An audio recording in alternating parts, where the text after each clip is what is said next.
25वां प्रकरण उरई वाले संत तथा प्रणव की महत्ता। सन 1953 से ही तुलसी रामायण के अखंड पाठ, अध्ययन, मनन, निधिध्यासन के परिणाम स्वरूप गुरुदेव का चित्त रामायणमय हो गया था। साधन स्वाध्याय करते हुए आप सर्वत्र घूमते हुए 1956 में उत्तर प्रदेश में उरई नामक एक स्थान पर पहुंच गए थे। एक संत जो उरई वाले संत नाम से प्रसिद्ध थे, उनकी कुटिया में ही आप रहने लगे।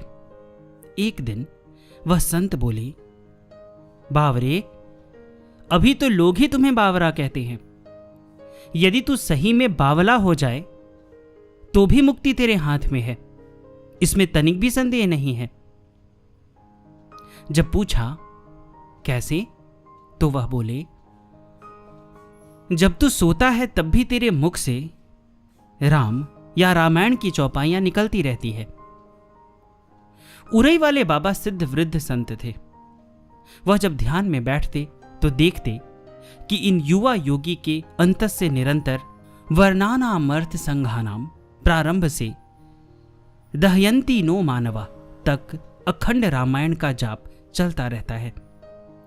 24 घंटे मुख से रामायण चलती रहती है।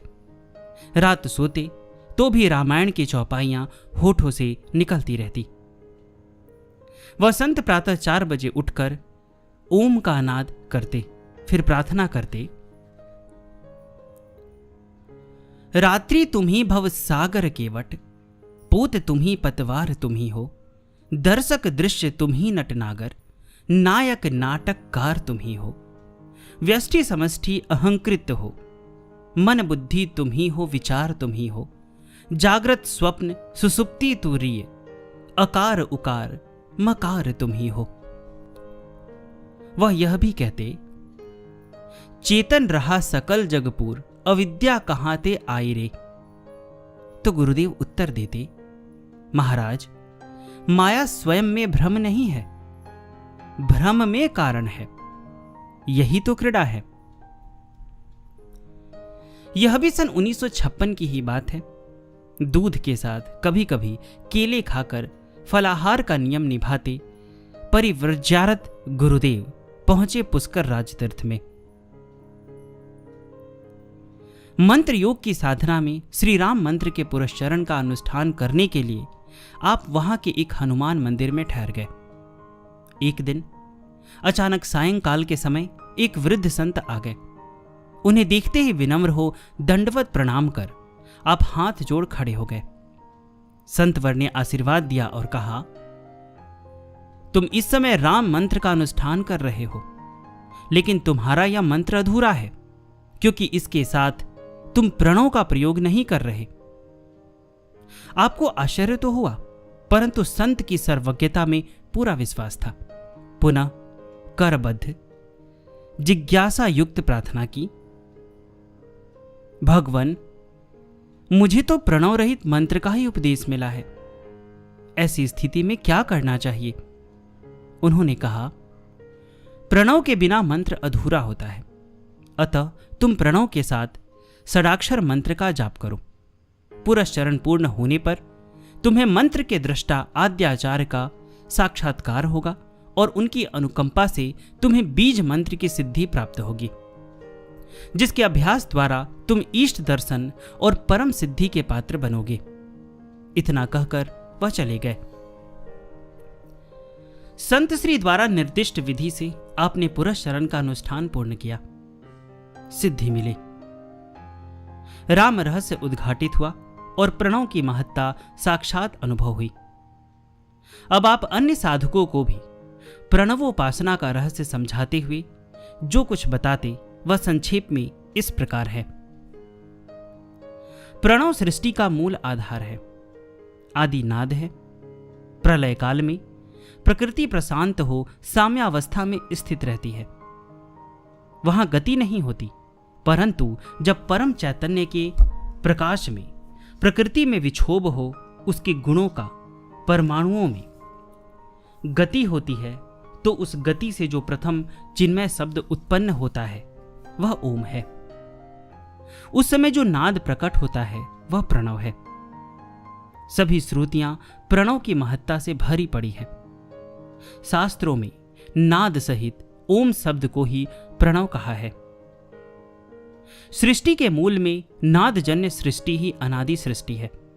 बिंदुजन्य मैथुनी सृष्टि तो बाद में शुरू हुई। नाद से प्रथम ज्ञान उत्पन्न हुआ, अतः गुरु शिष्य संबंध का आधार ज्ञान है। इस नादजन्य संतान को शिष्य कहते हैं। मैथुनी सृष्टि में बिंदुजन्य संतान को पुत्र कहते हैं और पिता पुत्र के संबंध का आधार वासना है। प्रणव का नाद अनाहत कहलाता है। यह दिव्य नाद किसी प्रकार के आहत या आघात से उत्पन्न नहीं होता, इसलिए नाद के समय मुख के भीतर कोई गति नहीं होती, तभी यह अनाहत कहलाता है। इसका विधिवत उच्चारण सद्गुरु से सीखा जाता है। उचित तरीके से किया गया यह अनाहत नाद शरीर के प्रत्येक परमाणु को, अवयवों को गतिशील कर सारी नाड़ियों को स्पंदित कर देता है और प्राणों को ऊर्ध्व गति की ओर ले जाता है। आप यह भी बताते कि हमारे शरीर में प्राणन शक्ति के 16 मुख्य केंद्र होते हैं। इन केंद्रों, चक्रों तथा कोशों में से बहती हुई चेतना सारे शरीर में व्याप्त होती है। प्रणव उपासना से जो अधोगामी चेतना शक्ति होती है वह ऊर्ध्व गमन कर ब्रह्मरंध्र में स्थित जीवात्मा और उसके मूल स्वरूप परमात्मा को साक्षात कर उसमें अवस्थित हो जाती है।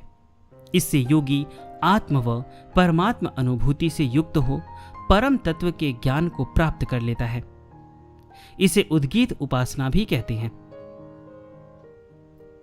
जिस शब्द से परमात्मा की प्रकृष्ट महिमा का गान होता है वह प्रणव है।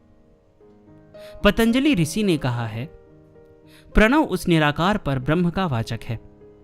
उसका जप तथा अर्थ का ध्यान करना चाहिए। यह प्रणव उच्चारण करने वालों की चारों ओर से रक्षा भी करता है और उसे दिव्यता से भर देता है। इसीलिए शास्त्रों में इसे श्रेष्ठतम उपासना कहा है। ओम बीज मंत्र है, महामंत्र है यह। इसके बिना वैदिक मंत्र अधूरे हैं, इसलिए सभी संप्रदायों में ओम को स्वीकार किया गया है। यह ओम पंचाक्षर है। अ, उ, म, अर्धमात्रा और नाद, यही 5 इसके अक्षर व अवयव हैं। अ सर्वव्यापक विष्णु है। उ सर्व सृष्टिकर्ता ब्रह्मा है तथा म सर्वसंहारकर्ता शिव तत्व है। ये तीनों परमात्मा के विवर्त हैं। सत्य, रज, तम तीनों गुणों के अधिपति हैं। अर्धमात्रा इनकी जन्मदात्री पराशक्ति है और नाद परब्रह्म परमात्मा का अवबोधक है। प्रभु के नित्य नवीन स्वरूप का वाचक होने से भी इसे प्रणव कहा है। महर्षि पतंजलि ने परमेश्वर के वाचक प्रणव के अर्थ, स्वरूप का चिंतन, मनन एवं जप को ही ईश्वर प्रणिधान के रूप में प्रस्तुत किया है। यही मंत्र योग, भक्ति योग तथा राजयोग सभी को साधता है। आप यह भी बताते, आत्मनिवेदन हृदय से और अनुसंधान बुद्धि से, दोनों के प्रयोग से ही यह साधना संपन्न हो पाती है। सभी श्रुतियां ओम इति ब्रह्म तथा ओम इति एतत् अक्षरम इदम सर्वम कहकर घोषणा करती है कि प्रणव वेदांत का सार है, परंतु यह रहस्यमय विद्या गुरुगम्य है।